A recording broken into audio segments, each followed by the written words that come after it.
What's going on, YouTube? This is SG1 Sports, and we are here on the USC channel at the voice of college football. In this video, we're going to preview the 2022 schedule for the Trojans, coming off of a very disappointing year, obviously. Before we get to that 2022 schedule, and I talk about the disappointment of last year, there's plenty of excitement around USC with all the transfers coming in, and of course, Lincoln Riley. But before we get to 2022, let's look back at 2021. Here is the schedule from 2021 for USC. They played San Jose State in the non-conference. They also played Notre Dame, played them on the road, and they played BYU. BYU wound up being better than I think most people expected. So you had two tough games in the non-conference with Notre Dame and BYU. Lost both of those games. Look at who USC played out of the North. They played Stanford. That was a loss. They had Washington State, Oregon State, and then in their other game, they played Cal on the road. So that was the schedule out of the North. A schedule that was actually pretty favorable. They didn't play Washington. They didn't play Oregon, even though Washington wound up being pretty bad. But going into the year, we thought Washington was going to be better. But they did avoid playing Oregon. So it was a pretty favorable schedule in the Pac-12. Did have two tough non-conference games. But the schedule was really not the reason why they went 4-8. It wasn't because they had just a crazy hard schedule. Let's look now at 2022. And before we go game by game, let's look at who they play outside of their division. Because, of course, we know USC will play every Pac-12 South team. But in the non-conference, they'll play Rice, Fresno State, and Notre Dame. So you trade, basically trading BYU for Fresno State as far as kind of a similar matchup.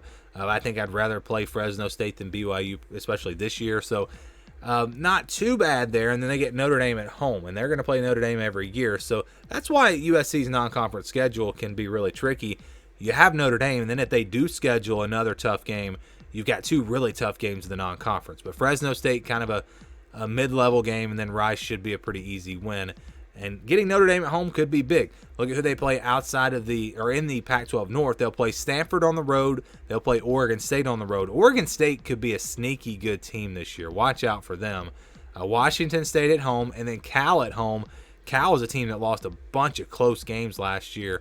We'll see if they turn things around this year. But all in all, it's not too bad. You once again avoid Oregon, and I think that's the one team you want to avoid out of the North. It's Oregon, and USC will avoid that team this upcoming season. So going game by game, they start with Rice on September the 3rd. Then they'll play Stanford on the road September the 10th. They always play Stanford early in the year for whatever reason. Fresno State there on September the 17th, and then back to conference play for Oregon State on the road September 24th. So you look at those first four games, first month of the season. It's a manageable schedule. Games that USC has a chance to win. They could win all four of those games, but tricky games as well. Stanford and Oregon State on the road. Those won't be easy wins. So, USC could start anywhere from 4-0 to 2-2, and that first month is really, I think, going to set the tone for the entire season. You go into the month of October, you got back-to-back home games, Arizona State and Washington State. Similar to Stanford and Oregon State, going to be games where USC can absolutely win, but they will be challenges. And if they are able to win all these games, you could see USC realistically starting off this year 6-0. I mean, before the schedule really gets all that tough, this team could be 6-0. That Utah game going to be very tough on October the 15th on the road.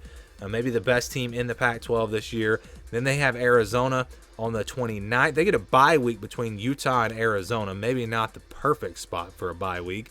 But Arizona is a team that's improving. You never know. That game's on the road. And then they have Cal on November the 5th. That'll be a home game for USC. Colorado also a home game on the 11th. And then they'll play UCLA on November 19th. And that Colorado game, by the way, I think is a Friday night game. They'll play UCLA on the 19th on the road. That should be a big one there. If both teams could still be in contention in the Pac-12 South, that could turn out to be a really big game. We'll see where all the teams wind up being, in the standings. And they'll close it out with Notre Dame, a game that they'll have at home. So you've got 5 road games. They'll play 4, and that's the way their schedule always kind of lines up. You take the 9 conference games, and then you throw Notre Dame in there, and they're going to have 5 home, 5 away. So if they play Notre Dame on the road, that means they're going to have 5 home games in the conference and 4 road games. So they'll always be kind of split up that way.